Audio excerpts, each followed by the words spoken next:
زبور 45 المسیح بادشاہ کے لیے سہاگ۔ میرا دل ایک نفیس مضمون سے لبریز ہے، میں بادشاہ کے لیے اپنی غزل سناتا ہوں۔ میری زبان ماہر کاتب کا قلم ہے، تو بنین و انسان سے بڑھ کر خوش اندام ہے۔ تیرے لبوں میں لطافت انڈیلی ہوئی ہے، اس لیے خدا نے ہمیشہ کے لیے تجھے مبارک ٹھہرایا ہے۔ اے جلیل القدر، تو اپنی تلوار کو یعنی اپنے جلال و جمال کو اپنی ران سے باندھ، حقیقت اور صداقت کی خاطر اقبال مندی سے سوار ہو، اور تیرا دست راست تجھے عجیب کام دکھائے۔ تیرے تیر تیز ہیں، قومیں تیرے ماتحت ہوتی ہیں، بادشاہ کے دشمن ہمت ہارتے ہیں۔ اے خدا، تیرا تخت ابد و آباد تک قائم ہے، تیری سلطنت کا عصا راستی کا عصا ہے۔ تو صداقت سے محبت اور شرارت سے نفرت رکھتا ہے، اس لیے خدا تیرے خدا نے شادمانی کے تیل سے تجھے تیرے ہم دستوں کی نسبت زیادہ مسح کیا۔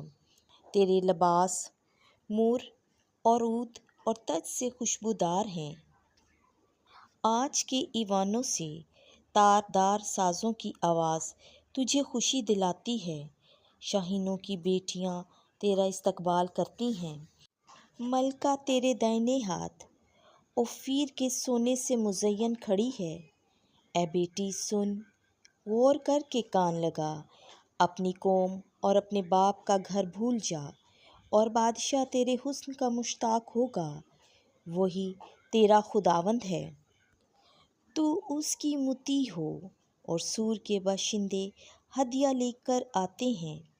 قوم کے دولت مند تیرے کرم کے خواہاں ہیں۔ شہزادی سر تپا حسن افروز داخل ہوتی ہے، اس کا لباس زربفت کا ہے۔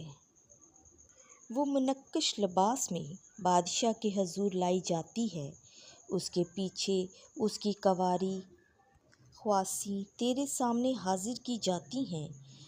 وہ خوشی اور شادمانی سے پہنچائی جاتی ہیں، وہ شاہی محل میں داخل ہوتی ہیں۔